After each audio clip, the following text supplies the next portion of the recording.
Hey everybody, so today I'm going to be doing part 7 on my series regarding Haarp. But before I get into my part regarding the topic that I'll be bringing up today, I just want to go over a couple of things. So one is, I just want to share with you guys kind of this energy shift that we've had. I know tomorrow is officially August 1st, but I remember my predictions video, guys. I was like, July is going to be, it's going to feel like night and day from the beginning of July to the end of July with the energy shift that we were going to be experiencing. And guys, whoa, like it feels night and day from the beginning of July to the end of July. I feel we are officially in this 10-week window that I've been, channeling and getting information on for the past 2 years now. So it feels so good kind of getting that energetic confirmation that everything's lining up the way that I was receiving all this like information on that I've been bringing up to you guys since I started, my platform 2.5, 3 months ago at this time. So yeah, that's really all I have to say with that. And it's like, I literally feel like my third eye is like, oh my goodness, so elevated right now with the energy. It's so, it's so potent right now. I'm like feeling the energy. I'm even like seeing the white energy in the air, which is such a confirmation sign that like we're about to enter either A8 or a portal or the eclipse portal. So it's going to be like this for about 10 weeks. So for those who are really elevated during this time, just know you could always ground. You could always kind of like come down a little bit if you have to. But yeah, like literally white energy all in front of me. It's so peaceful and amazing to just witness because, it's just what a time to be alive, right? What a time to be alive. So that being said, I want to go over this earthquake that occurred. So immediately when it happened, I remote viewed over to Japan and I got a hit immediately that it was not Haarp. I'm going to repeat this. It was not Haarp. This was a 100% natural earthquake. And I know, guys, for a very long time, I've been, bringing up Haarp and a lot of weather manipulation has gone on, but it's not 100% of the time. There's still, natural occurrences that happen.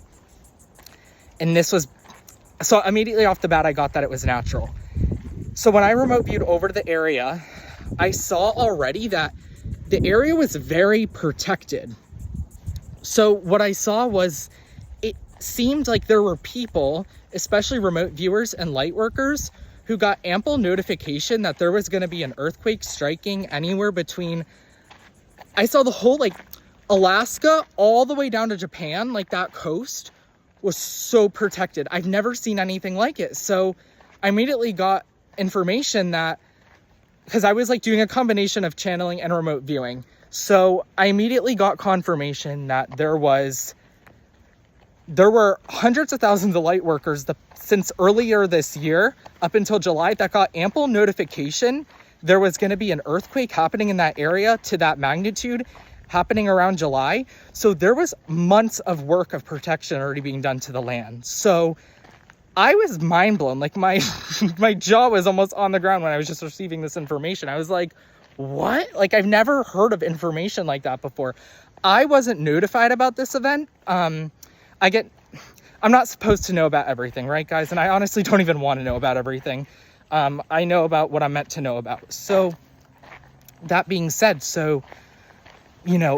there was a lot of protection happening to the land. So there were, people are preparing for this. It was not going to be, it was not in the contracts to be like a manipulated event. This is going to be natural. So when it happened, when I went over there, I saw, oh, wow, there was just an 8.8 magnitude earthquake. And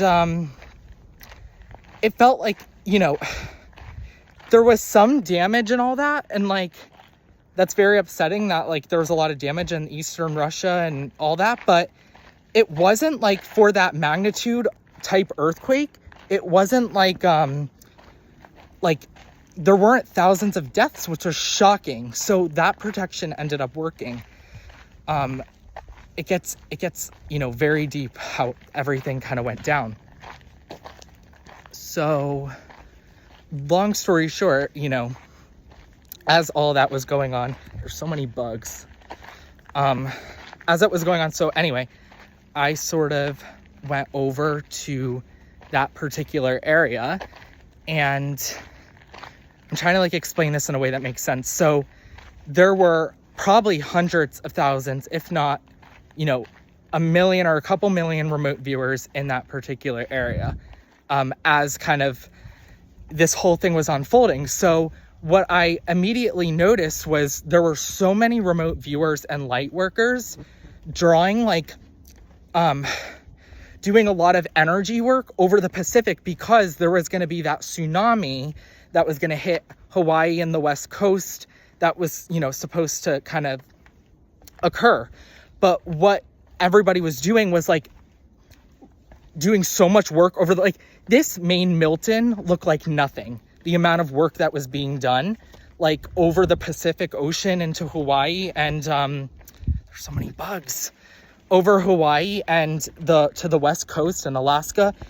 I've never seen anything like it before. It made Milton look like nothing. So that being said, there was so much protection. So that tsunami was not able to really happen. So anyway, like, there was so much protection over the Eastern Russia area and the Pacific that it wasn't meant to be catastrophic. It was just meant to awaken people, shake up the grid for these next 3 months that we're entering.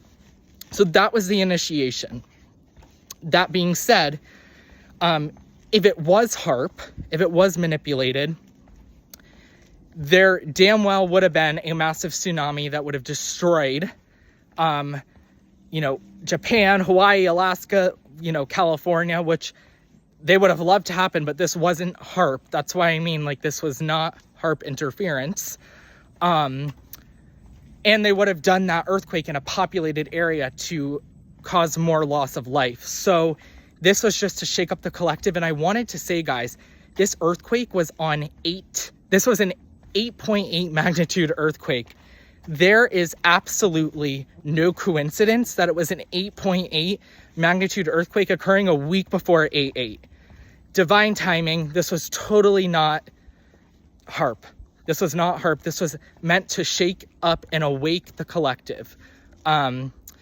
So yeah, I mean, just exciting, right? Because there is going to be a return back to natural hurricanes, natural weather events, natural, you know, all that once, you know, Haarp gets shut down. So 8 minutes in, I'm going to get into the video now, but I wanted to give, you know, as much information as I could have give regarding that earthquake and tsunami. I'm sure I'm leaving stuff out. I wrote some stuff down. Let me just see if I'm missing some stuff. Yeah, it was 8.8. It was directly related to the 8.8 portal. So so we've officially entered, this is the information that I channeled or remote viewed about the situation. We officially have entered a 10-week portal that will lead to the biggest collective shift since about 2012. This quake was the initiation point. I should have just been reading this the whole time, but I guess I just always store my memory. It's always, I've insane memory. It shook the entire energetic field. What I saw is that every illusion that's been holding this matrix together just got cracked open. Okay, this is big. The foundation that the collective, right, it's gone. The rug just got pulled from beneath the matrix. We're like, right, we've entered this 3-month thing that's going to be, you know, the next 10 weeks, guys. It's going to be very intense. We're in it. Okay, the fact that it was an 8.8 magnitude wasn't a coincidence. It mirrored the 8.8 portal exactly. So the number was coded, right, it was coded and it was an opening for the energy of 8.8. Okay, guys, it sounds, like, how can that have been a coincidence? That it was an 8.8 magnitude earthquake 1 week before probably one of the biggest 8.8 portals to ever happen on this planet. Going right in, like, it's not even just 8.8, it's the official opening of a 10-week, I mean, we're in like a 10-week thing, a 10-week shift in consciousness. Okay, so yeah, I basically went over all that. So now I'm going to get into, so once again, it was best case scenario. You know, it wasn't destructive.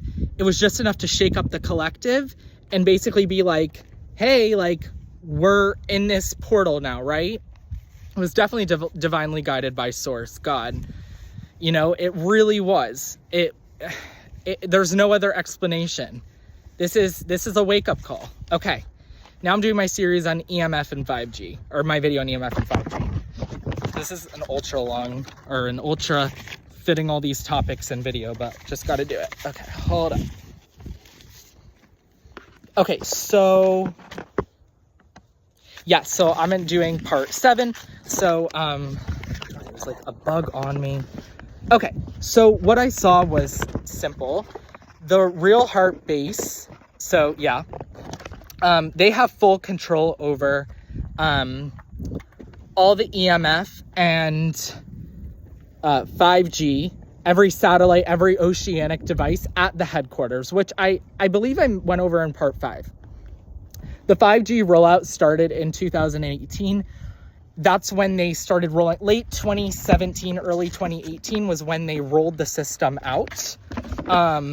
Before, it was intentionally supposed to be rolled out before 2020, because it was supposed to be, it was a part of the 2020 agenda to anchor in, these bugs are, to anchor in a lower timeline and to help in that artificial timeline is what I saw very clearly.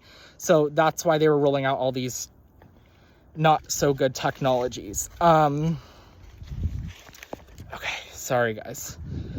So by 2020, the system was fully online just before, obviously, the start, or when everything was sort of going down. It was being used to push fear. So the EMF, meaning the 5G, all those satellite devices, all those radiation devices, especially in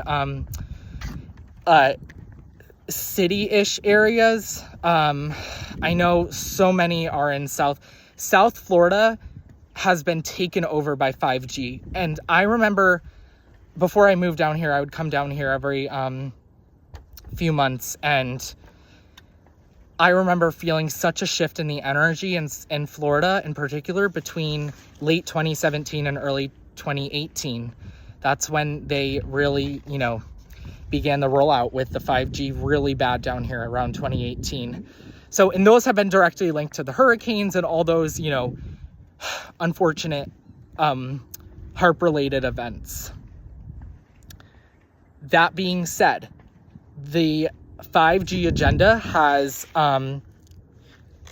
been losing, so basically they have been losing control over, I guess, people have woken up to what 5G is, right? It's a frequency weapon, it's a mind control weapon. I saw very clearly that there's direct links between, especially the 5G towers, and these 5G towers eject frequencies into the population that attract in parasitic entities. That's why psychic attacks have gone on the rise around the world, especially after these towers have been released. I know this sounds really intense, guys, but these towers are really, I saw direct links between an increase in psychic attacks due to the frequency, you know, what these frequencies eject outwards into the population from the tower. So it is a spiritual weapon that I saw very clearly. And these, you know, parasitic entities, they, you know, cause attacks onto people. It gets really deep, guys. These entities have caused a lot of issues when it comes to, you know, mental health and all that, or so-called mental health. You know, I struggled with, you know, OCD, right? I struggled with really bad, what they call OCD, for years of my life, and it led to like that addiction that I had. And I was getting, before I woke up, I, you know, was battling this, right? And then I had this addiction thing that occurred. But that being said, you know, I was ultimately, when I woke up to what was going on in 2020, I realized I was under an attack. I knew like 50% of the OCD that I had was really, what's the word? Like 50% of the OCD that I had was, I traced it back to like past life trauma and like past life situations. Well, 50%, there were direct links to parasitic entities, especially with intrusive thoughts. So these, towers, I'm like just crumbling the paper that I made for my notes, but whatever. These towers, right? There's direct links with these frequencies that are impacting people. Okay, so, and it's causing like mental fog, fatigue. And guys, remember in my chemtrail video, I said that the chemtrails were mimicking frequencies to attract, entities, lower vibrational attachments, right? So this is definitely like Haarp. It gets to the point of a spiritual weapon. Honestly, this is where we're headed, guys. It's really a spiritual weapon.